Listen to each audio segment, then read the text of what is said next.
And we're live, I hope. How you guys doing? Happy Sunday. Welcome to another episode of Addicted to Gear. Hope you guys are doing well. Hey, if you can hear me okay and see me okay, give me a thumbs up.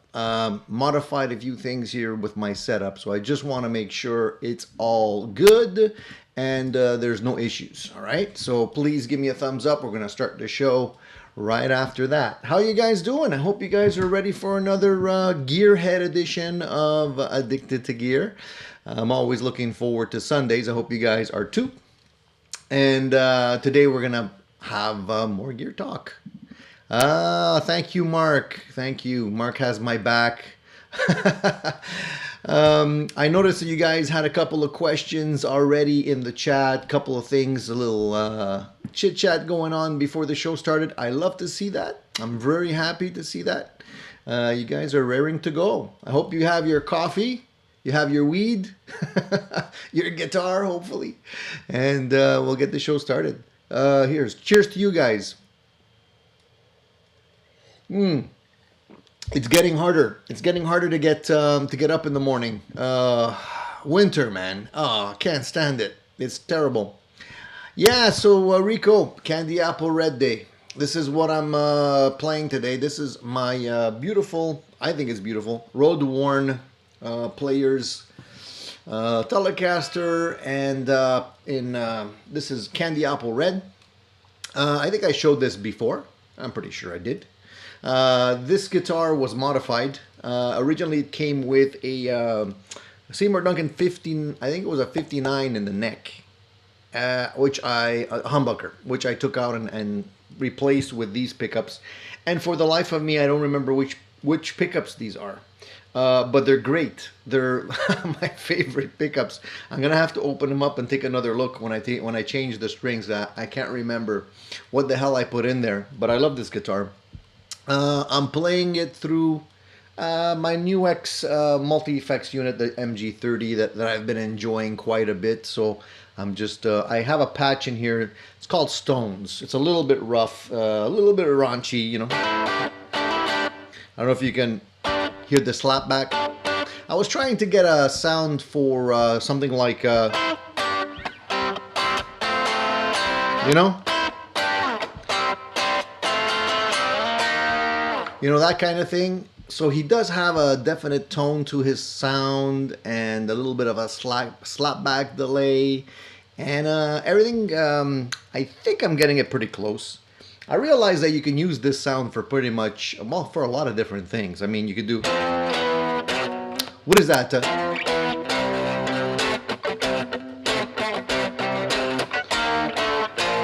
That's very much Stones inspired too, so you can use it for that.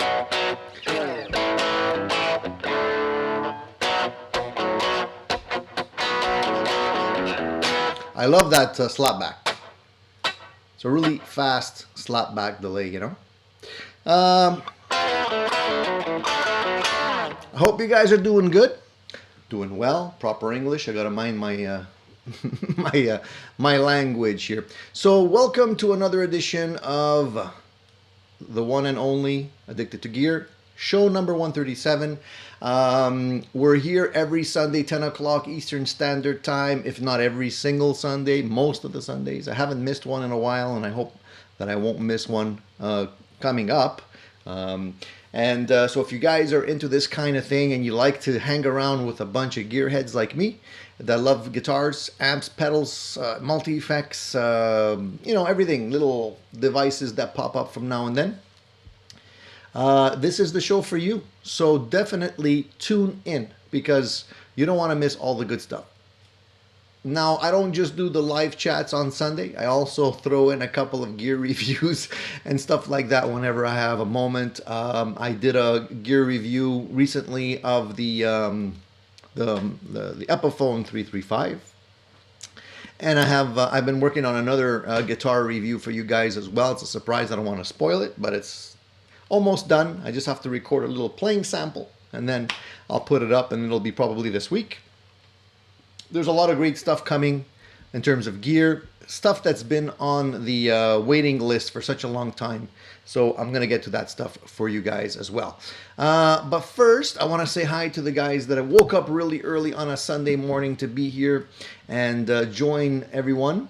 I want to thank you guys, first of all. So I'm going to start from Randy, because Randy was here really early this morning. Randy has, he says, my world, here, let me see if I can actually just post this thing. Here we go. There you go. It cuts off for some strange reason, but I guess you get most of the question there. And he says, purchased a 3/4 size actual SX Strat, full-sized parts and body thickness, which is cool. That's a nice, cool. I tried out those SX kits. Well, they're not really kits. They're guitars. I tried them out for a while back. I actually made a relic version of a Strat eventually with one of those bodies. They're pretty cool. They were pretty good at the time. I don't know if they've changed in terms of quality, but they seem pretty good. It's me, Don P. Good morning. Mark is here. He says, had a 3-hour acoustic gig last night. Definitely had to drink some coffee with some ibuprofen this morning. Yeah, Mark. Hey, I saw you ripping on that wonderful solo there. I think it was a Pearl Jam song that you were ripping. And yeah, you know what? That's an excellent song to play and just keep it going and going and going and going once you get into it. It looks like you had a lot of fun. Hey, Mark, by the way, I wanted to ask you a question. How do you like the PRS acoustic guitar? I actually went to a shop recently and I was actually looking to try some of those PRS acoustics. I haven't actually had an opportunity to try one. They had one, but it wasn't their higher end model. It was like a lower end version of their acoustic guitars, which didn't sound bad to me, but I haven't had an opportunity to try some of the others. So I'm just wondering how you like it, because I noticed you have one of those. And it's great to see that you're not working today and you can relax a little bit and recover. Tampa Blues is here. He says, do you have an absolutely favorite guitar? What brand style is it? Mine is a Fender Strat. I have more than one Tampa Blues. This is actually one of them. I love this guitar. In terms of my Telecasters, I'm going to say this is on, high up there in terms of one of my favorites. I definitely have a favorite in each category, I got to say. Like Strats, I definitely have a Japanese Strat, 3-tone Sunburst, beautiful guitar that I really like. So that one is up there for me. For my Les Pauls, if I go straight Les Paul, like real Gibson Les Paul, there is one that I purchased, I think it was a 2014 model that I like a lot. But I also have a beautiful Tokai, which I like as well. It's not really a Les Paul, but that's got to be one of my tops. My 335 Gibson, love it. There's so many guitars that I can't just really pick one. There's a few in a bunch of different categories. You know what I mean? So let's see. Jack is here. Steve is here. Cushman is here. Mark says he got some new knobs for his Les Paul. That's a nice, inexpensive way to keep things fresh, isn't it, Mark? You don't have to spend a lot of money. It just feels like a new guitar because you have new knobs on it. But yeah, it's not bad. Did you change them just because you wanted to get different knobs, or did your knobs fall off, or what happened? Presley's here. Hey, Presley. Nice to see you, buddy. Presley, I wanted to ask you a question as well, and you could answer me so I can get to that eventually. But Presley, as we all know, makes custom guitars. Presley, you sent me some images by email about a week ago, and I promised that I would share them with the crowd here.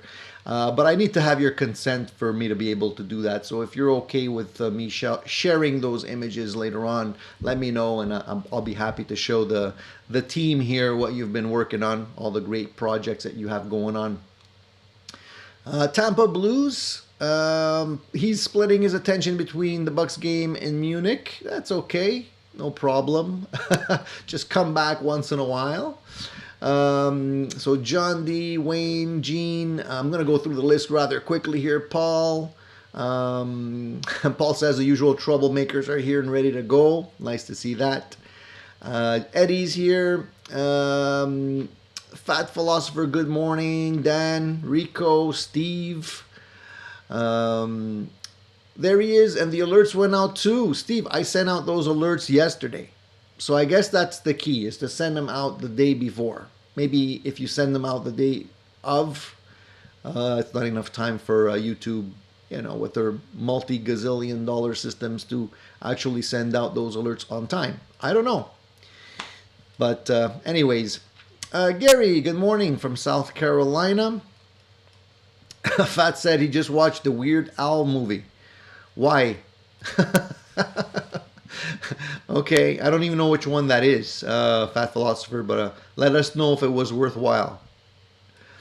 All right. I'm just scrolling really quickly to catch up to you guys and see if there's any questions. Hey, Christian, nice to see you, buddy. Randy says, cough, cough. Cough, cough, sip. Says Presley. All right, cool. Remedy, yeah, that was the one. That was the one. Good morning, Tony. Hope all is well with you. It is Surf 4. Nice to see you. Monk is here as well. 12 of you still need to hit the like button, he says. Thank you for having my back like that, Monk. I appreciate it. Yeah, I can't miss the next Sunday for the next 40 years. I agree. I gotta make sure I'm tip-top condition. Presley says, absolutely. I was actually hoping others would send pictures of their builds or even new gear, giving us pictures to spark the conversation. Yes, please. Awesome. All right, cool. Hey, listen, if you guys want to do the same, if any of you are building your own guitar, then definitely send them my way. Send me some pictures. I've been playing with the idea of doing some stuff specifically for people that are doing this sort of thing, but I haven't really figured out how yet, what the best format would be. But today we're gonna do it the low tech way. I'm just gonna be popping the images on my screen. All right, so let's get started.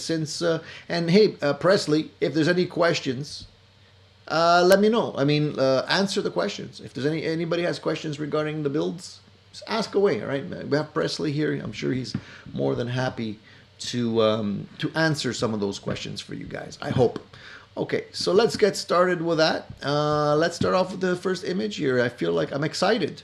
So this is an older image, by the way. This is not one that you sent me last week. It's a previous one, but I just wanted to remind everybody that Presley also does plecking. So if you guys are not aware what plecking actually is, plecking is putting your guitar into this fancy, very expensive machine that basically calibrates the fret leveling.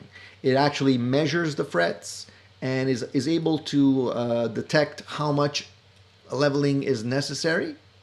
And basically, your guitar comes out of this thing with an amazing fret level.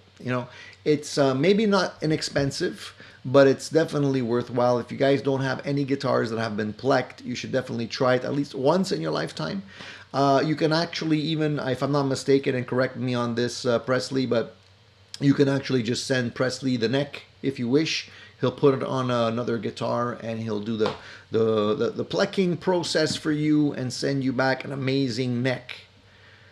And I'll stop. Mark has a question here. How do you deal with gigs when no one is there?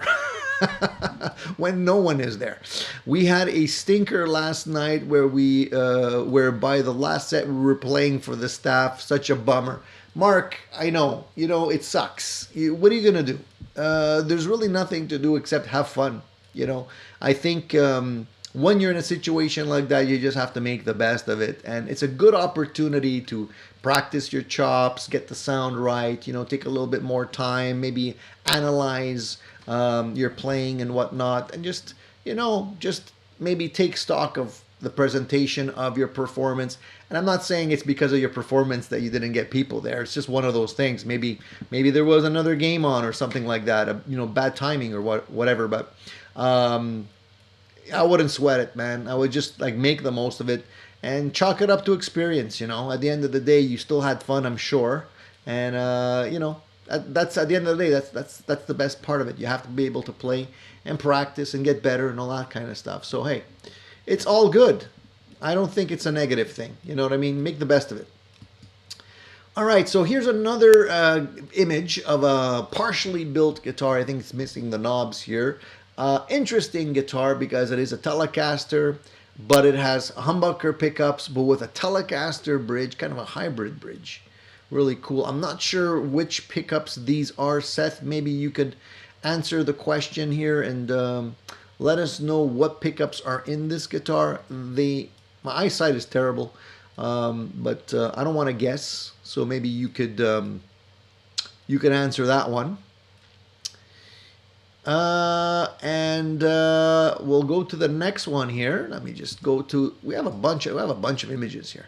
This is a really cool Strat build. If I'm not mistaken, these are Bartolini pickups in there. So you have a humbucker, two semi-coil pickups, two single coil pickups, a nice maple neck. I like the color of this guitar. How are the pickups, the Bartolini pickups? How do you like them, Seth? What's your opinion? I never had the opportunity to try one, to be honest. So I don't know. I hear great things about them, but I don't know what you can expect from them. So maybe you guys, if any of you have already tried these pickups, you can let us know. And if anybody is in California and wants to drop in and check out the Presley California Customs, go ahead. I don't get a dime from promoting Presley. I'm just doing it because I like the stuff that he builds, and I think it's worthwhile to talk about it. All right, so let me go to the next image. Let me just close that guy there. Let me see here. All right, let me just get rid of that one and go to the next. So here we have another hybrid build. This is interesting too because it has Telecaster style bridge with, I think these are Bartolini pickups as well, but it's a Strat, and you do have an extra switch there. And I'm assuming the switch is to convert the humbucker to single coils. Yeah, I know that they make excellent bass guitar pickups. I know, but I never really tried the Strat single coils. Actually, I never tried any of them from Bartolini, so I'm not sure what to expect from them. But this is a really nice, cool guitar. And I see you have a G&L hanging right beside that one as well. So how many of these guitars are still in stock right now? Are these things that these guitars that people can still buy, or are they already sold, or what's the scenario on that? The next one here, more of a standard straight ahead Strat. Interesting that there's only two knobs there. I don't know if it was meant to be only two knobs on this guitar, if you omitted the first knob just to give it a more of a, I guess of a modern feel to it, or if that was the request by the customer, or what's the story on this one? I like those tweed cases, by the way. The rounded tweed cases are pretty cool. So really nice builds you got there. And here's another one. This one also is missing the volume knob. I think this is a thing, right? Or maybe you prefer them that way. I'm not really sure. But we see a rosewood neck here. Really nice, a really nice Strat on this one.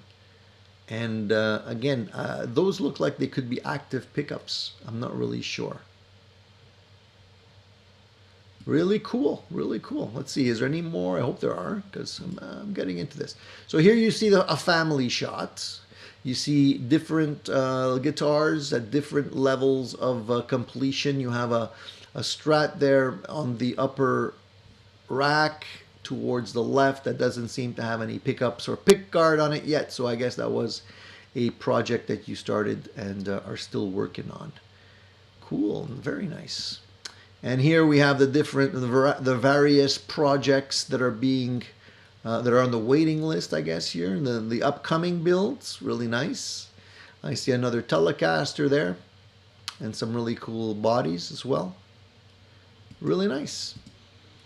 And here we have a a Strat Telecaster combo shot. We have a nice view of the tools that are required to put these bad boys together. It looks like you have a really nice thing going there, Seth. Really cool. And here, these are the cases that I was referring to before, the tweed cases. Gotta get me some of these. This is one thing that you can never have enough of is a guitar case. I'm running low. I got guitars lying all over the place, and I don't like that. I gotta stock up on cases and get a few more. All right, so that was the tour of Seth's or Presley, California Customs builds. So if you guys have any projects that maybe you need some help with, reach out to Presley. I'm sure he could hook you up with whatever you guys need. All right. So let's get started in the chat. Let's get started with questions, comments, what's going on, what's on the radar. Feel free to please hit the like button here if you can, or if you've forgotten, or if you've just jumped in. You have to remember, guys, that if you're not subscribed to the channel, you're not going to be able to chat. So if you want to chat today, you can still chat. Just hit the subscribe button right now and you should be able to chat right away. And jump in on the fun. Nobody wants to miss, great guitar chat. So Presley says those tweed hard shell cases are from Allen Eden, $140 shipped US. Not bad. That's not a bad price for a tweed case. I prefer. I mean, I like the look of the tweed cases, but I find that if they get wet, especially if you're in the rain or in the snow, the sleet, anything like that, they tend to deteriorate rather quickly. So for me, because I am in Canada and I'm dealing with snow a good part of the year, I prefer to go with the ABS cases. I just find that they're completely waterproof, they're durable, and I don't have to worry about them getting wet. I can easily clean them off with a little rag and a little Armor All or something, and it's good to go. Eddie says he always moves the volume knob down to that position, to that middle position. It's cool. I know, it is cool. It's funny because the Squier Contemporary Series guitars, I have two of those. They did that on those guitars, and those are humbuckers, by the way, that I have on those guitars. But they moved. There's only two knobs. There's not three. So yeah, it's good to have that. It's refreshing to have a little bit more room sometimes back there. Did I change lighting? Yes, I did.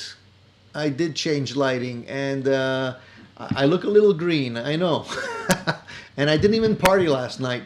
I think it's a question of saturation. I don't know. Washed out here. How does this look? Does this look? Now I'm gonna look like way too saturated. I'm still trying to get the balance on this camera right.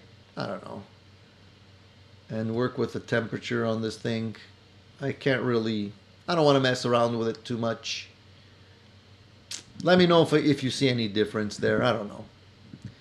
It's funny because I'm looking at this on my screen and I'm looking at it on YouTube, and the color of the image is not the same. It's weird. It's actually different. Yeah, the YouTube version is a little bit more washed out. I don't know why. Anyway, it is what it is. We'll deal with that. Okay, Paul says, considering most Plek machines are owned by the guy working its boss, and the machine is worth the price of a house, anybody less than great would not last a day if he effed up.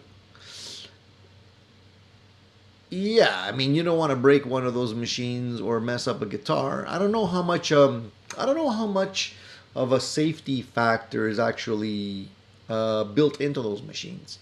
Are they calibrated or are they automated in such a way where you can't really mess them up, or do you have to be careful? I'm pretty sure it's like auto calibration. You put your guitar in there and it does all the measurements for you. So I don't know how much you would need to do to make sure it's done correctly. I'm not sure. I never actually used one of those machines. Surfer By likes the bags made by Mono. Light to carry, not as clunky as cases. Yeah, I agree. But they're expensive though. Aren't they like even more expensive than some of the hard shell cases? I'm not really familiar with the prices there. And Surfer By says, I'm not washed out. Okay, cool. If I'm not washed out. Maybe it's the individual monitor. I don't know. All right, let me just scroll back a little bit here if I missed anything. If I'm skipping your comment or question, please ask it again. Sometimes I got to jump around here. Donald had, he says, good morning. I purchased a 2017 EVH Bumblebee and adding 84 Kramer reissue neck. Is there anything I need to do to set it up? Well,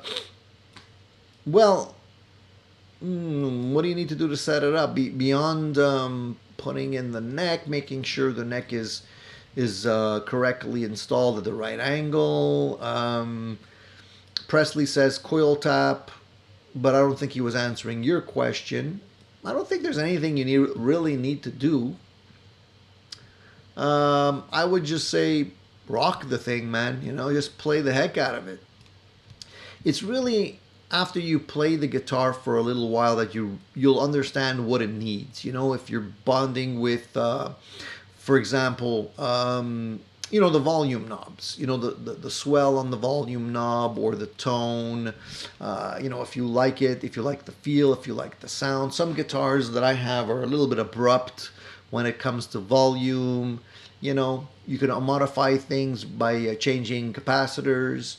But, you know, I would say play the guitar a while before you start fiddling with it, because you might be doing things for nothing.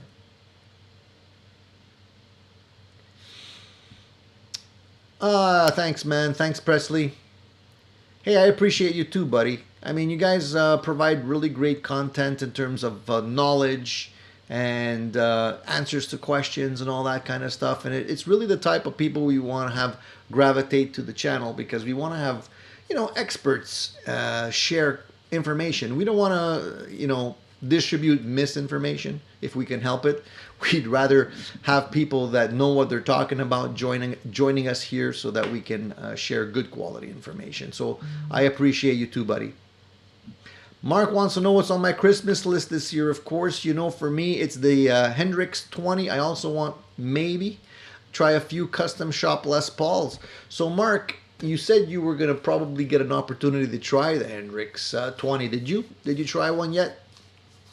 I'm still waiting on your feedback, buddy. I've been scouring the shops around here. Nobody has them. So I don't know. But that's a nice gift to find in the stocking for sure. I think you'd really like it. For me, I don't have anything specific on my wish list yet, because honestly, like I mentioned before, I usually, like, my wife doesn't usually buy me guitar related stuff because she knows how picky I am, and she doesn't really pay attention to, you know, stuff that I'm looking for or wanting. And, you know, obviously it's best to be left to me, so I'll just make myself a Christmas gift. My actual Christmas gift this year, I think, is going to be not necessarily directly gear related, because it's something that I've been meaning to do for a while, and it's to upgrade my computer, because I'm working off an older laptop here and it's just choking right now. It's not able to keep up. So I think I've squeezed as much juice as I can out of this machine, and it's time for me to actually upgrade so I can do some other things and just make sure everything runs smoothly for the live shows and whatnot. So I think that's going to be something that I'm going to be doing. But as far as gear goes, you know, like I said, I'm still on the waiting list for that Axe FX. If ever that comes through, maybe I'll grab one of those. I'm not really sure, but I'm having a lot of fun with the stuff that I already have now. Actually, I've been playing around with this little guy too, this little guy, the Valaton. I don't know if you're familiar with this, the GP 200 LT. This is like the light version of their bigger model. This is also a multi-effects unit. A great little unit, by the way. I'm going to be reviewing this for you guys as well. There's a lot of great stuff coming out now, so, you know, in terms of sounds, you have more than enough selection to keep you busy. D-Max says, question for chat. I'm watching on TV, YouTube. My posts show up on the phone, YouTube chat, but not on the chat on the TV. I don't know. Why would that be happening? I'm not really sure. Good question. If anybody can help him out. So Mark hasn't tried the HDRX20 yet. Let me know when you do, man. I'm looking forward to hearing some feedback. Ben says, Tony, I've been trying to see what kind of saddles are on that Telecaster, but can't see. Okay, here you go. These are not the regular brass saddles. These are straight 6 independent saddles. You see that? Yeah, I have a variety of these. There's some guitars have these. Some of my Telecasters have these. Some of them have the rounded barrel type saddles. They're all different. They're all slightly different.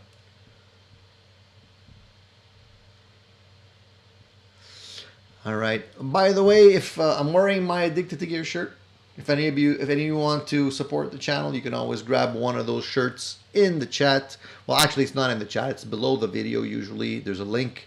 You can grab one of those if you want to have the swag. If you don't want to have the swag, you can just always do a super chat or one of those new things that they have now. I don't know what it is. It's like a tip jar or something like that. If you're willing to do that, that's cool. It's not necessary, but I like to remind people. At the same time, the best way you can support the channel is by subscribing. So if you haven't subscribed, you know what to do. If you're lurking in the background and you're not chatting today, don't be shy, jump in. Nobody's going to bite you. We have a lot of great people here.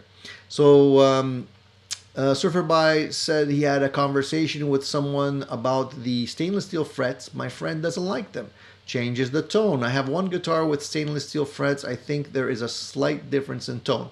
There is indeed a difference. I've noticed. There's a little bit more of a brightness. You hear more of a little pinging sound that I could hear, at least when I'm playing the guitar. I don't know if anybody else would actually hear it, but I tend to notice that you have more of a slight little bright ping when you play with the stainless steel frets that I don't usually hear on my other guitars.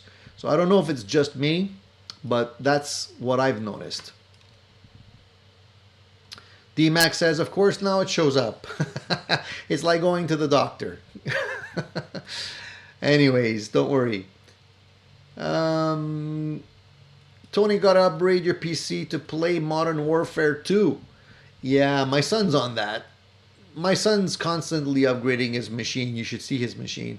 He's, definitely up to par when it comes to, avoiding any lag and, getting the latest gear that is made for gamers so that he doesn't have any lag at all. I wish I had I wish my machine was as up to date as his was. Fat Philosopher says titanium trem blocks. I haven't tried titanium yet. I don't know if I will. Maybe eventually, just to see what happens. But they're pretty expensive. I don't know if it would make that much of a difference for me anyway. If anybody's tried the titanium, let me know. Monk says, I sent some pictures of my 66 Hagstrom project done this year. I bought this back in 1977. Yeah, I'm old.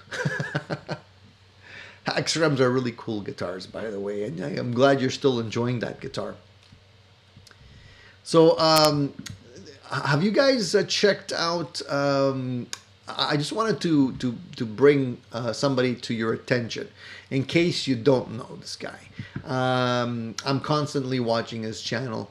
Tom Bukovac. I don't know if you guys know him, if you've heard of him, if you've checked out his channel. He has a channel on YouTube. It's called 501 Chorus Echo. 501 Chorus Echo. And basically, he has a series that he does. It's called Homeschooling. And for those of you who don't know Tom, Tom is basically one of those guys that has been everywhere and played with everyone. And he's got a really great style of playing. He's, I think he's currently located in Nashville right now. And he's a session musician. He plays with a lot of artists. He's probably played with over 500 different people. And I think people including Bob Seger, Stevie Nicks, Sheryl Crow, a lot of other big names, Kenny Loggins. I think he's even actually playing with Joe Walsh right now. Anyways, a really cool dude. He has a really cool channel where he just talks and shows some playing and shoots the breeze, and low key kind of guy. But he's an excellent player. So I highly, first of all, recommend you guys check out his channel. But the cool thing is that his last post, his last update on his channel was a video where he was rehearsing with Joe Walsh.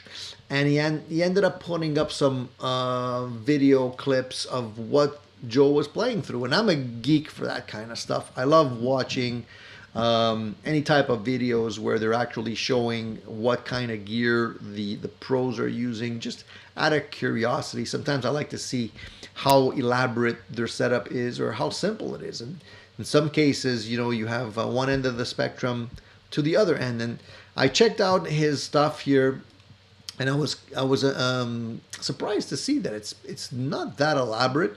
He probably has about let's see here, 1, 2, 3, 4, 5, 6, 7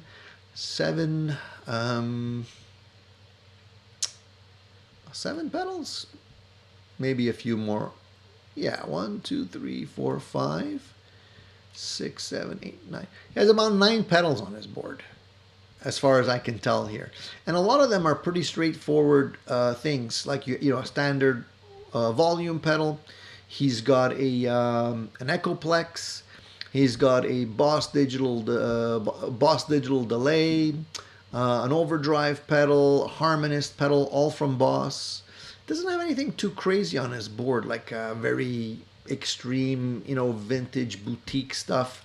He has a H2O pedal, and he has a Tone Bakery pedal on there as well. And that reminded me, the Tone Bakery has a couple of different pedals. The one that he's using is called Creme de la Creme.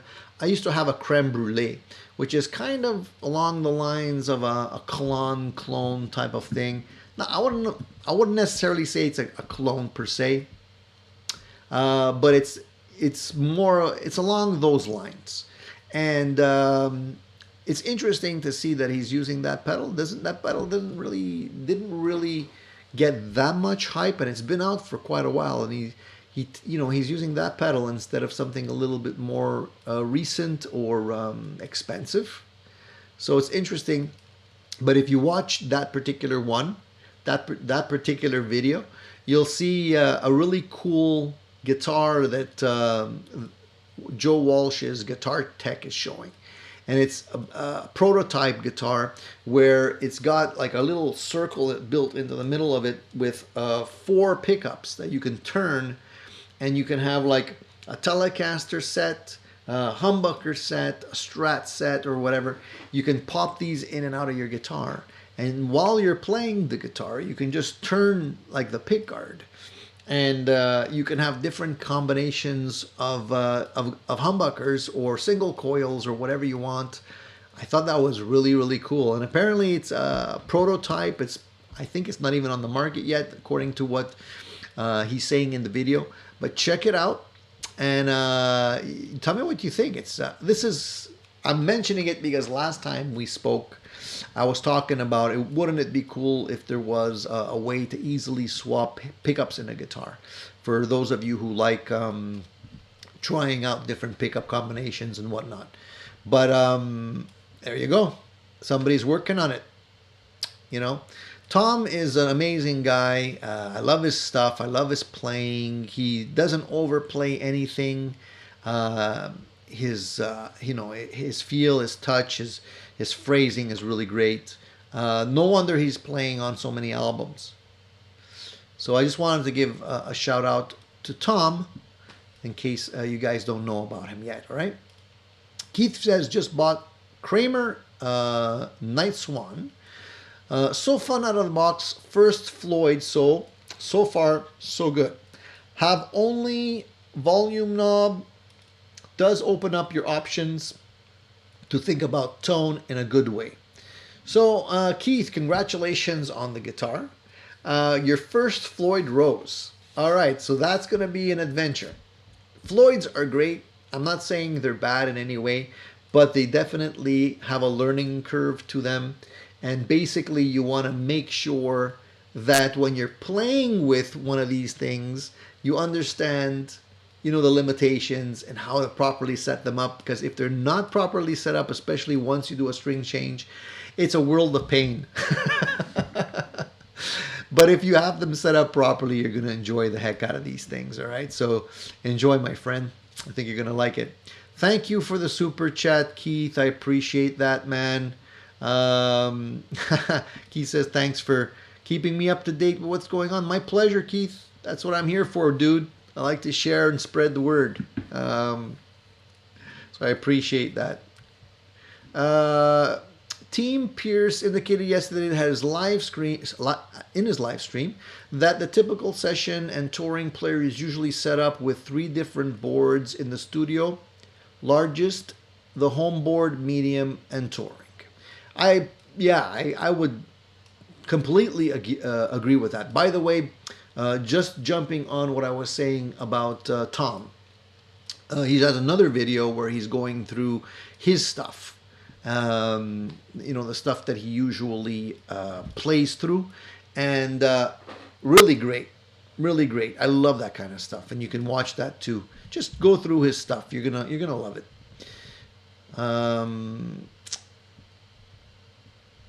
Fat Philosopher says 3 pedal boards. I can hardly manage one. And his Floyd is working well these days. Good. Excellent. Keep it that way, Fat Philosopher. Keep everything aligned and in balance. It's like the yin and the yang when it comes to the Floyd Rose. Yeah, Dan, I agree. The Floyds are great until you decide to change the gauge. Intonating Floyd Roses and just doing a proper balancing of the whole thing. It takes a little bit of time to understand how to do it properly, but if you master it, you'll be fine. Excuse me, guys. I have a little bit of a cough going on these days. I don't know why.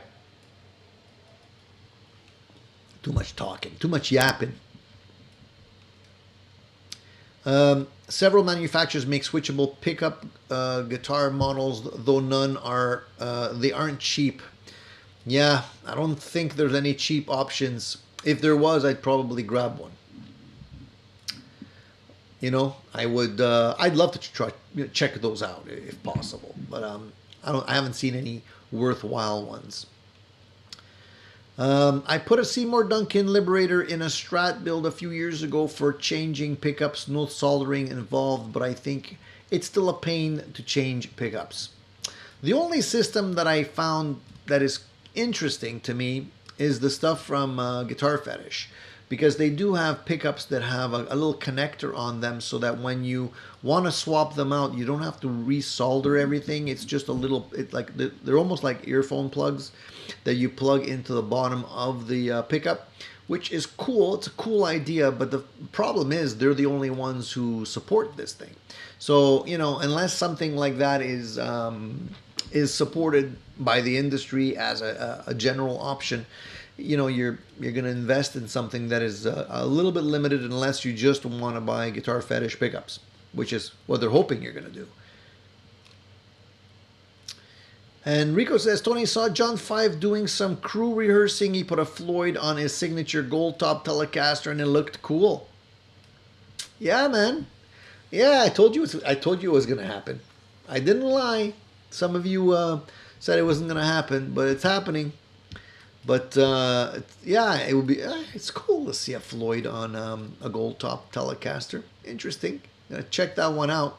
Fat Philosopher says my Floyd is working better since I dropped the gauge to 9 to 42s. So you went down a gauge. Okay. Yeah. Well, I don't know why that would be, but what gauge were you using before? Were you using 10s or 11s? What were you working on?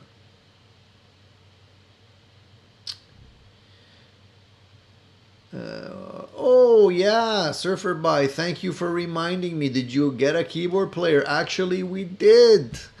I'm super happy. So let me give you the rundown for those of you who are not up to speed. Basically, last week I mentioned that we were looking for a keyboard player for our band because we wanted to kind of expand what we could play. And keyboards are great because not only obviously they can play piano and synth and whatever, but I mean they fill in so many gaps, strings on ballads or horns or whatever. They can do it all, right? You can even pinch hit for the bass player, the drummer, or whatever. Nowadays, with the crazy keyboards that they have, they can do it all. So I had mentioned that we were going to be auditioning a keyboard player, and we did. And I'm happy to report that he seems like a really cool dude. Had a lot of fun playing with him. It's definitely a different experience playing with the keyboard player because you have to leave a little bit more room. Usually, without a keyboard player, you tend to kind of fill in all the parts that normally would have to be keyboards. Now we don't have to do that anymore, and it was actually a relief because you can kind of lay back a little bit more. And the guy melted right in, man. He played really well. He came in cold. We gave him about 15 or 16 songs to learn. He came in prepared. He knew his stuff. We cranked them out one at a time. It was a great evening. So I'm looking forward to doing it again next Sunday. And seeing, if it was a coincidence, sometimes, things the moon and the stars are aligned. But next time, we actually didn't have a good rehearsal space because the place where I rehearse has about, I think, 5 or 6 different rehearsal studios. And the one that we had last week was one of the smaller ones. It was a little bit tight. I like to have a little bit more room. So it's not my favorite one. We were stuck because the other ones were booked. But now this week that's coming, we have one of the biggest rooms, which is also not necessarily the best because you have a lot of room. It's huge. Like you can fit in, 4 bands in that room easily. But it was fun. It was fun. No, we didn't do any hazing. We should have, just to break him in. But maybe we'll do that. We'll surprise him on the next one. Hope he's not watching. But yeah, no, it's not Keith Emerson. It's not Keith Emerson. But he's a cool dude. He's actually a music teacher, this guy. So he knows his stuff. And that's exactly what we needed. So I'm looking forward to now throw in some new stuff, some new music. If you guys have any good suggestions for some good rock but keyboard, flavored music, let me know. So Paul says, Tony, Price C. Gibsons come in a Canadian-made TKL company case in the business and supplying them for decades. Branded different for guitar companies, strictly structurally alike but different levels of hardware. The TKL case. Yeah, that is a company that is out of Canada. Yeah, and I think they make most of them. It's true. Unfortunately, I don't think you can buy direct. Unfortunately, that would be cool. You used to be able to buy some cases directly from the manufacturer. Nowadays, I don't think they do that anymore. Tampa Blues says, I might have to try them. I'm getting old. Turn 60 tomorrow. So Tampa, congratulations, buddy. 60 is not old, man. Come on. It's all in the mind. John Lennon once said that. It's all in the mind. Mind over matter. If you don't mind, it doesn't matter. Congratulations. Have a great 60th tomorrow, man. Are you planning on doing something big? You should definitely do something big. Monk says purple hazing. Vox says Florida and a Telecaster is a big no for me. B-bender for sure. How about the new Vega Trem that came out for the Telecasters? Have you guys seen these? They look really interesting. I haven't seen anything like this before, I have to say. but I don't really need a a Floyd or a trem bar on a Telecaster. I like the straight ahead, like simplicity of a Telecaster. I like to keep them simple.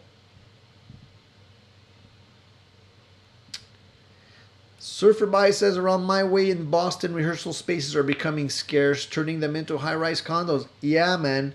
The cost, square footage for, any kind of spaces is getting really expensive. So unless your rehearsal space is rolling, it's kind of hard. It's kind of hard. Inagata de Vida? Yeah. Frankenstein? Yeah. What else? I think those were already mentioned. Some Ramenstein, yeah. I gotta clean out the blowtorch, Fat Philosopher. Steve says, Tony, did he use his thumbs? And you may need different springs for a heavier gauge of strings on a Floyd Rose. All of the sports LP. All of the sports LP. I'm not getting the last part of that message. Now you have to add Jump to your set list.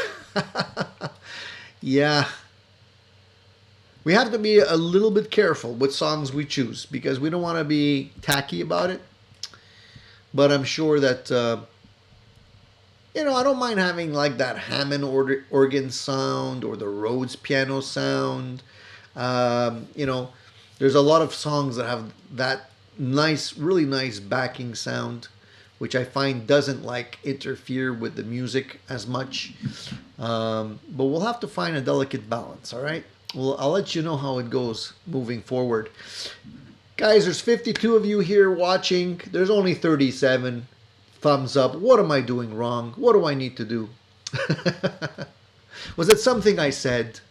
Something I didn't say? I would appreciate you guys giving thumbs up if you can. That would be great. It helps the video.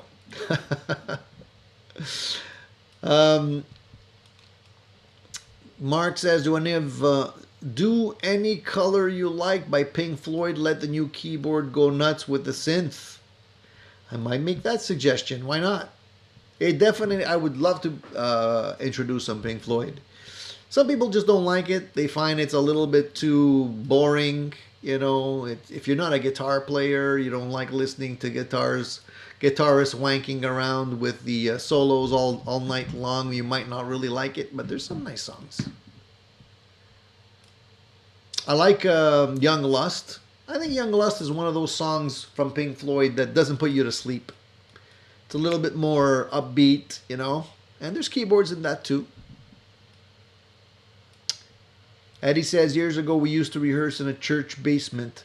They charged us to practice there. You got to do what you got. You got to pay your dues somehow. Yeah, it opens up the Coldplay catalog. That's true. I like some Coldplay stuff. I'm not ashamed to say that. Even though most of their songs are lullabies, but yeah, they're popular. Do you use, Martin wants to know, do you still use your Headrush FR for gigs? Is it suitable at bedroom volume? What do you think of the Line 6 Power Cat? Great question, Martin. The answer is yes. I still use my, I've been using that for the last few gigs just because I'm getting the sounds pretty nailed in on my multi-effects unit. So if I wasn't able to get the sounds that I wanted, I wouldn't use the system. I'd just go with a straight amp and cabinet. But it does make it a whole lot easier to carry stuff, and I'm getting the sounds that I need, actually even more. I actually even nailed in a little bit of that harmonized sound that you hear on Come Together during the solo part, where there's actually a harmonized guitar, and I kind of figured out how to do it on the NUX unit, so I don't really feel I'm missing out all that much. I'm getting some decent sounds, no complaints. It's easy for me to carry the unit. It's loud enough for the gig. So it's all good. I think it's a great option. I haven't tried the Line 6 power cap yet because I'm digging the FR from Headrush. So I didn't really need to check out a different cab. But I hear good things about it. I'd love to eventually be able to compare the two. Is Wolf Mother still around? I don't know. I used to like that band. I don't know if they're still around. Seems like bands today, they're here today, gone later today. They don't stick around all that much. So I don't know. Did you guys see speaking of bands, did you guys see the crazy video that was being played on YouTube? Basically, I came across it. I don't know what I was looking for. I'm just looking for stuff all the time. And what ended up popping up in my feed is none other than ZZ Top. You see the band playing, and you see the new bass player, right, of the band, Elwood Francis. He's basically replacing the bass player that passed away. So he's jamming along with Billy Gibbons, and he's got an 17 string bass. It looks like a surfboard. It's crazy. It's funny because I looked at it and I'm like, how the heck is this guy gonna play this thing? And he's actually playing it in the song. 17 strings. I don't know. It looks to me like there's 4 truss rods on this thing. I don't have a clear shot of the bridge on it. But remember, guys, these are bass strings. So I don't know what the neck is made out of, but it's got to be made of something extremely rigid, because otherwise this thing would just curl up with the tension of those strings on that guitar. It has like I said, it has the Fender logo on it. I don't know if it's made by Fender or if it's some kind of a joke, but it's funny because he's using this song, this bass with 17 strings on a song that really almost just has one note. When you listen to the bass line, it's pretty straightforward. So I don't know if it's just a gag or what, but anyways, they were playing it. I have to say though, maybe it's just me, but if you watch the video, it almost seems like a lot of the stuff, a lot of the singing parts is actually lip synced. It's hard to tell because of the beards, but I got the impression that the vocals were just a little bit too well done. Have a listen to it, have a look at it, and let me know what you think. If you think maybe ZZ Top they're cutting corners in terms of the performance with maybe some additional recordings supporting the singing now. I don't know. But I don't know what kind of case you'd get for this thing. But it's crazy. It is crazy. So Eddie says, and he's answering Martin, he says, the FR-FR12 may be way too bassy for the bedroom. The 8-inch is bassy enough. I have to cut it back. So this is a good point that Eddie is bringing up. A lot of people think that because the FR speaker is only 8 inches on the Headrush that you're not going to get bass. Wrong. There's plenty of bass. Plenty of bass.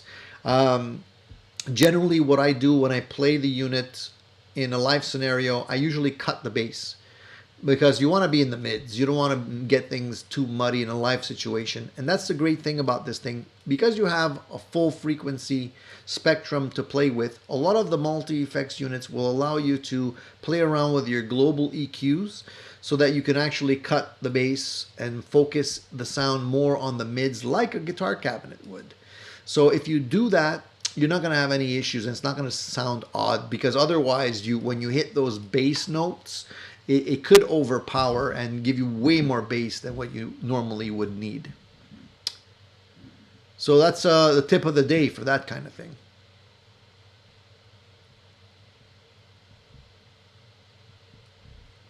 Wayne says, drove an hour and a half to buy an early Xenon acoustic with a Fender-looking headstock, and some conehead glued the bridge on a full 1/4 inch off center. Really? A quarter of an inch. All right. Well, I guess that was a no-go deal. Sometimes you have to try these things out in person. I always recommend to try out things in person.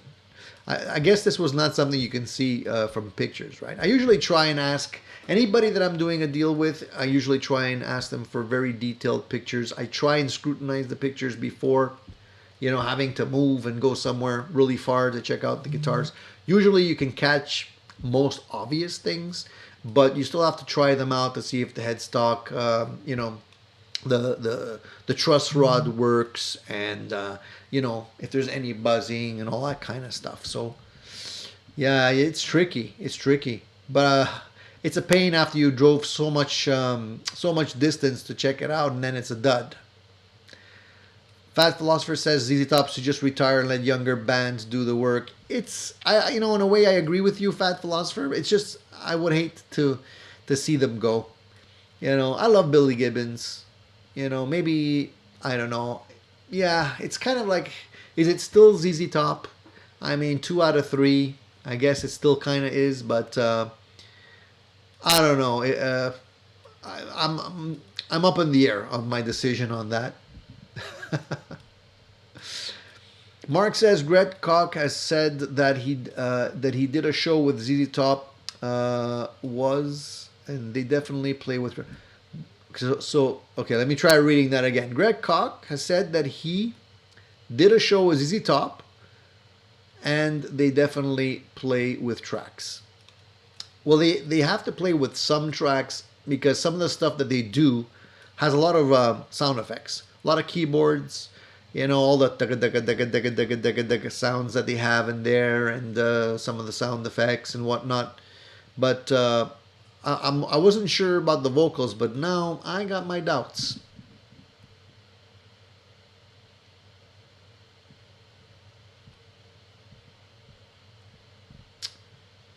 So Monk says everybody check out Alexander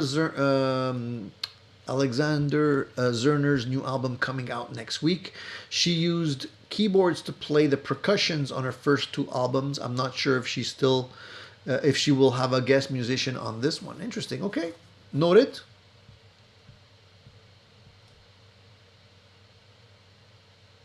Rico, yeah, I was just talking about that. I just came across your comment, Rico, but I was already talking about that.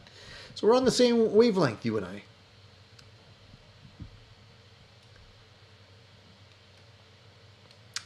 Eddie says there's a good deal on a Viola Strat style, but it's 1 hour drive away. I'm thinking about it.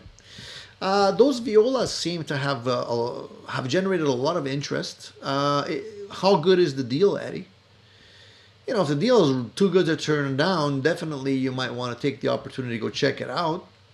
Depends on how great the deal is. I wanted to talk a little bit about this guy. Some I forget who it was. Somebody was asking me, what pedal on your board do you think is one of the most essential? And I gotta say, for me, EQ. I don't know how many of you guys bother with an EQ pedal. I had a 5-band EQ, 6-band EQ on my board. 5-band. And I decided to go with this one, which is a 10-band EQ. Why? Because my smaller one didn't have a volume and a gain slider. And that makes a world of difference. So I don't know how many of you guys know how to use an EQ pedal. And this is just an inexpensive K-line pedal. The K-line EQ pedal. I wish they wouldn't have painted this thing.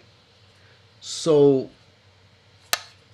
first of all, it's like hard to read because the color of the writing is, they should be darker. In certain lights, it's really difficult to read. But I go by the sliders, and the sliders do have the lights on them, which helps. But it's better to be either black or black and white. My eyes are getting old, guys. A lot of people have used these things. A lot of people don't know how to use these things. I for one have gotten back into them, and honestly, you can do so much sculpting of your sound with one of these things that it's really something that you want to have on your board.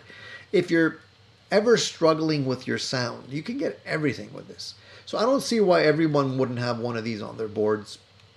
There's a couple of like settings that I like to use most of the time, but I think really understanding what these things do is critical. I don't know how many of you actually do understand the options that you have here. Basically, if you take the volume and the gain out of the equation, like first of all, the gain and the volume, you can use the volume as a boost, so you can actually have a clean boost. You can use the gain as almost a distortion or a drive pedal. You can actually do that with this. And then you have all the different, you have 10 bands, right? And so if you look at the bands, so here, I'll just make it clear for you guys. I'll just make it a little bit more interesting. So these are the lows. The two first on the left are the lows, basically the bass frequencies, right? Then the next two are the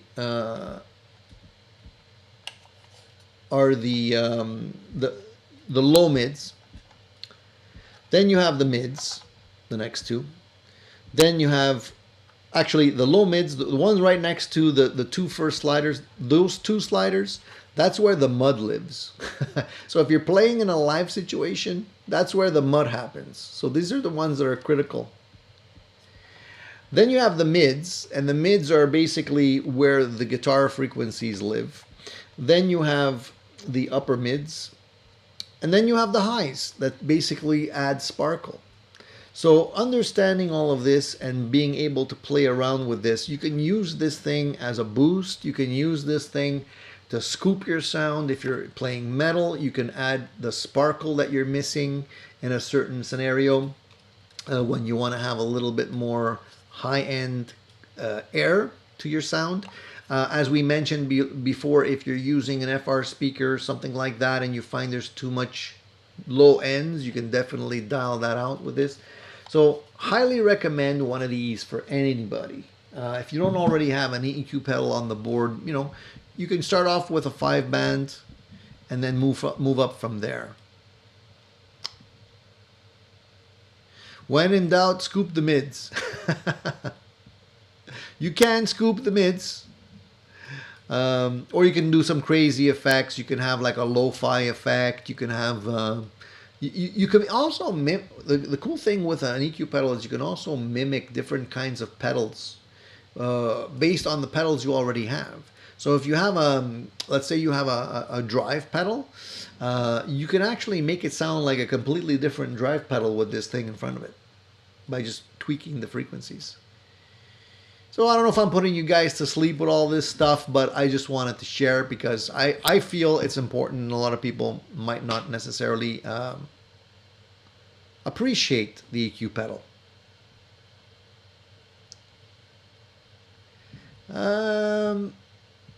Also, have you guys checked out the new Jackson Soloist? I know some of you guys are into these guitars. I have a Jackson, but it's not a Soloist. It's a very inexpensive one that I purchased, and I ended up modding. But there's the American Soloist, which just came out, the SL3, which is really nice guitar if you're into that kind of guitar in terms of still having the shark tooth inlays on the neck. I'd love that guitar if it didn't have the shark tooth inlays. I feel like I've grown out of that right now. And if they came out with a version that was more simplified, or maybe just had dot inlays or something like that, I'd probably check it out a little closer. But it definitely has a fast, shred-friendly neck if that's what you're looking for. And obviously the look hasn't really changed, so it's iconic. And it does have a Floyd and a locking nut. So if you're into that kind of stuff and you like the Floyd and you like the locking nut, you definitely want to try this one out. It does have 2 single coils, 1 humbucker, and I don't know how much the guitar is going for in terms of cost. Not really sure. I would have to check that out. But they do say that it has stainless steel bridge and nut clamping bolts, which are also corrosion resistant, which is nice because those tend to corrode quickly. But who knows? Maybe I'll check one of these out if I'm itching for an 80s inspired guitar. These like never really get old. That's one of the things about the one I have is that it's very inexpensive. I ended up buying it for like $200 or something, even less than that used. So it's definitely not in the same price range as this guitar is. But it still scratches that itch for me, and I put in a different set of pickups in it, and it seems to rock. So I'm happy with it, even though it doesn't have a locking nut or a Floyd on it. But it's still a really cool guitar to play.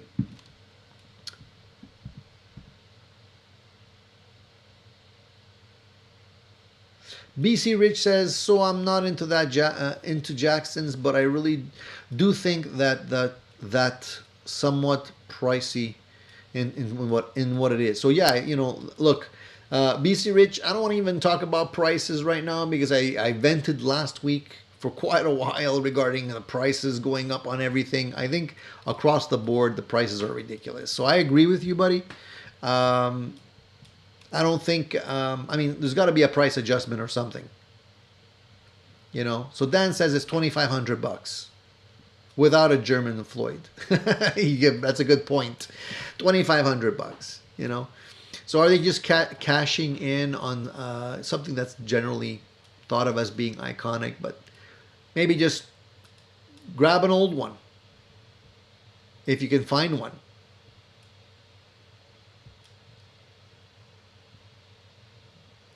Yeah, Vox. So a lot of people do use the volume on the EQ as a kind of a master volume.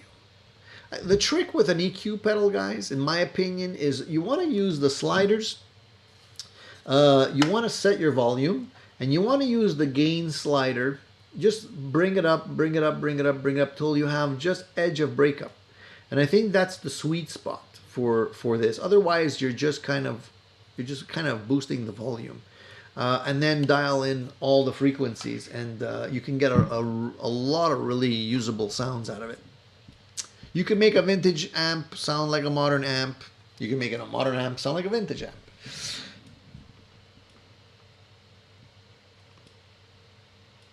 Yeah, Paul, I've seen the Source Audio programmable EQ. It seems really cool. If you don't want to muss around with your EQ setting between songs and you don't just set it and forget it, that is really a cool unit because it does allow you to program your EQ. Really nice. That's one of the things that I like about the multi-effects units is that you kind of have that built in because you can program your patch with an EQ specific for one song, and then you switch over to another patch and there's an EQ specific to the other song. So it's not necessarily programmable in the sense that you can change it once it's set, but you know, it basically changes with every single patch. Tampa Blue says prices should start coming down, too much inventory and a recession on the way. Let's just hope the recession is not as bad as we think it's going to be. I hope not. A lot of people are going to hurt, and you know, we don't want that. Somebody had mentioned at the start of the chat, I think it was the Gospel of Mark. He was asking anything on my Christmas wish list. As a stocking stuffer, I'm always into tuners, and I like the little headstock tuners. I had a Snark. It kind of died on me. I think I stepped on it or something. I have a TC Electronics one, which is cool, but it's a little bit too big. But I saw the new the Addario, the Nexus 360s. Have you seen these ones? These are the rechargeable ones. I like the fact that they're rechargeable. You know, I hate finding those stupid little pill-sized, batteries that you got to go buy at the dollar store every time because they don't last long. Having a nice rechargeable battery in a headstock tuner, I think that's pretty cool. And I hear good things about this unit. And I don't think it's that expensive, right? I think it's around $40 or maybe 30 bucks, 30 or 40 bucks. I don't know how much it's going for, but that would make a nice stocking stuffer. You can never have enough tuners. Those little ones end up disappearing on you too sometimes. So it's you have to have a couple.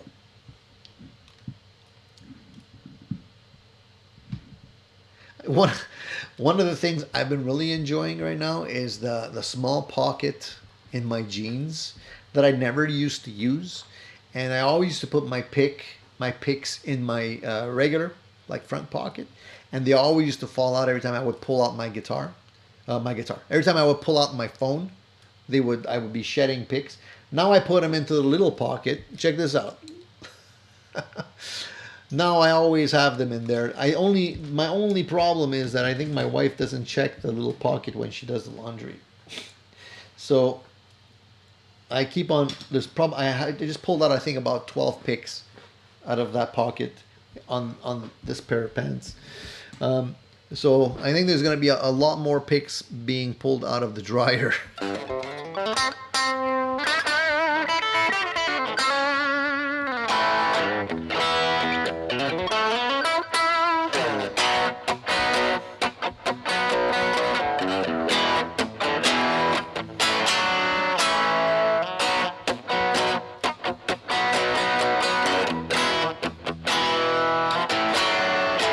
Yeah, they still end up in the dryer. I know.